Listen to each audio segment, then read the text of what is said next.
वासुदेवाय।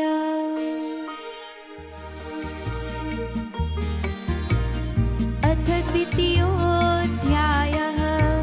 सञ्जय उवाच तं तथा कृपयाविष्टम् अश्रुपूर्णाकुलेक्षणं विषीदन्तम् इदं वाक्यम् उवाच मधुसूदनः। श्रीभगवानुवाच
विमुच्यते तस्मादेवं विदित्वैनं नानुशोचितुमर्हसि अथ चैनं नित्यजातं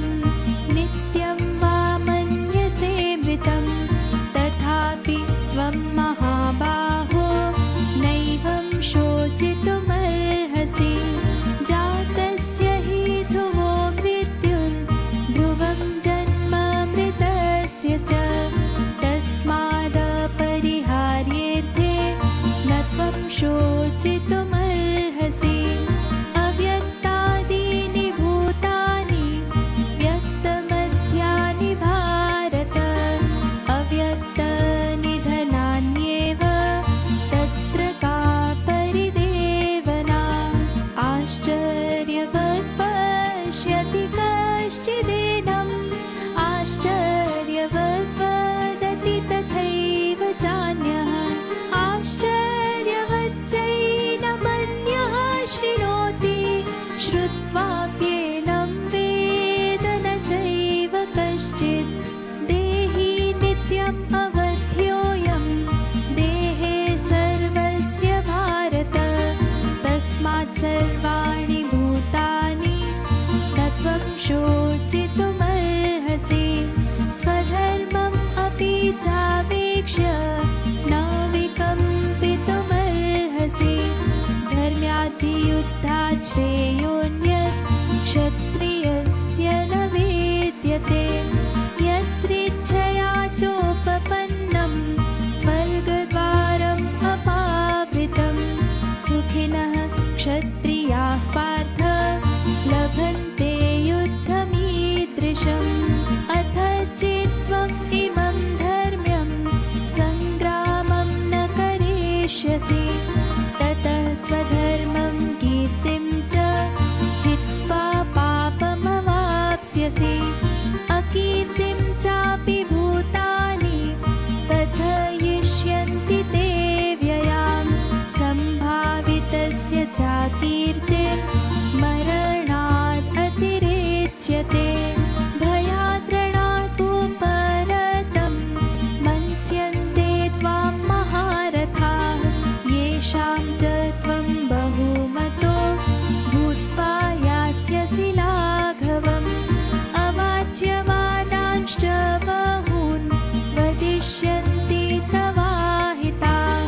निन्दन्तस्तव सामर्थ्यं ततो दुःखतरं नु किम् हतो वा प्राप्स्यसि स्वर्गं जित्वा वा भोक्ष्यसे महीम् तस्मात् उत्तिष्ठ कौन्तेय युद्धाय कृतनिश्चयः सुखदुःखे समे कृत्वा लाभालाभौ जयाजयौ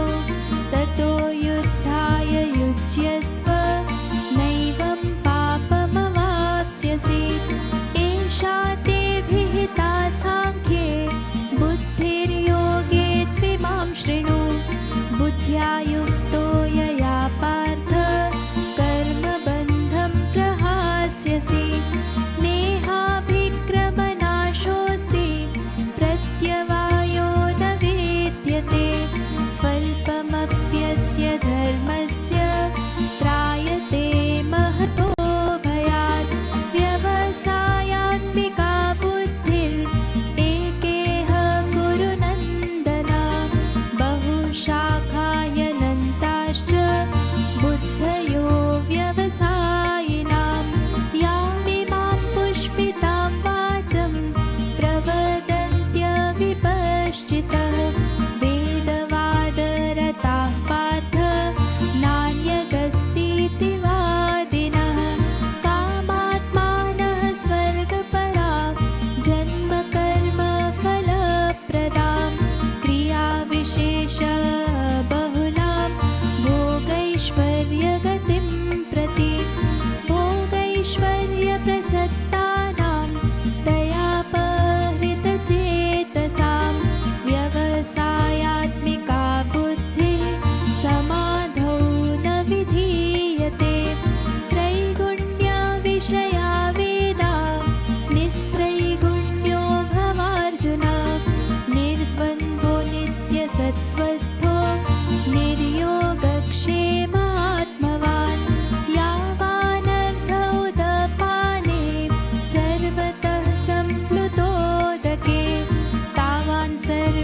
सर्वेषु वेदेषु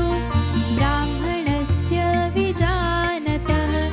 कर्मण्येवाधिकारस्ते मा फलेषु कदाचन मा कर्मफलहेतुर्भू मा ते सङ्गोऽस्त्वकर्मणि योगस्थः कुरु कर्माणि सङ्गं त्यक्त्वा धनञ्जय सिद्ध्यसिद्ध्यो समो भूत्वा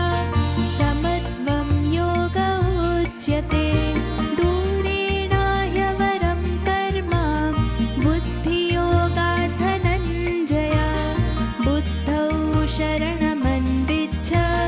कृपणां फलहेतवः बुद्धियुक्तो जहातीह उभे सुकृतदुष्कृते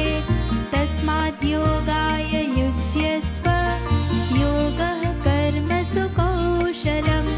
कर्मजं बुद्धियुक्ता हि फलं त्यक्त्वा मनीषिणः जन्मबन्धविनिर्मुक्ता पदं गच्छन्त्यनामयम् यदा ते मोहकलिलं बुद्धिर्व्यतितरिष्यति तदा गन्तासि निर्वेदं श्रोतव्यस्य श्रुतस्य च श्रुतिविप्रतिपन्ना ते यदा स्थास्यति निश्चला समाधावचला बुद्धिस्तदा योगम् अवाप्स्यसि अर्जुन उवाच स्थितप्रज्ञस्य का भाषा समाधिस्थस्य केशव स्थितधि किं प्रभाषेत किमासीत व्रजेत किं श्रीभगवानुवाच प्रजहाति यदा कामान् सर्वान् पार्थमनोगतान् आत्मन्येवात्मना तुष्टः स्थितप्रज्ञस्तदोच्यते दुःखेषु अनुद्विग्नमनाः सुखेषु विगतस्पृहः वीतरागभयक्रोध स्थितधीर्मुनिरुच्यते यः सर्वत्रानभिस्नेहस्तत्तत्प्राप्य शुभाशुभं नाभिनन्दति न द्वेष्टि तस्य प्रज्ञा प्रतिष्ठिता यदा संहरते चायं कूर्मोऽङ्गानीव सर्वशः इन्द्रियाणीन्द्रियार्थेभ्यस्तस्य प्रज्ञा प्रतिष्ठिता विषया विनिवर्तन्ते निराहारस्य देहिनः रसवर्जं रसोऽप्यस्य परं दृष्ट्वा निवर्तते यततो ह्यपि कौन्तेय पुरुषस्य विपश्चितः इन्द्रियाणि प्रमाथीनि हरन्ति प्रसभं मनः तानि सर्वाणि संयम्य युक्त आसीत् मत्परः वशे हि यस्य इन्द्रियाणि तस्य प्रज्ञा प्रतिष्ठिता ध्यायतो विषयान् पुंसः सङ्गस्तेषूपजायते सङ्गात् सञ्जायते कामः कामात् क्रोधोऽभिजायते क्रोधात् भवति सम्मोहः सम्मोहात् स्मृतिविभ्रमः स्मृतिभ्रंशात् बुद्धिनाशो बुद्धिनाशात् प्रणश्यति रागद्वेषाव्युत्थितानां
तत्सदिति श्रीमद्भगवद्गीतासु उपनिषत्सु ब्रह्मविद्यायां योगशास्त्रे श्रीकृष्णार्जुनसंवादे सांख्ययोगो नाम द्वितीयोऽध्यायः। श्रीकृष्णार्पणमस्तु।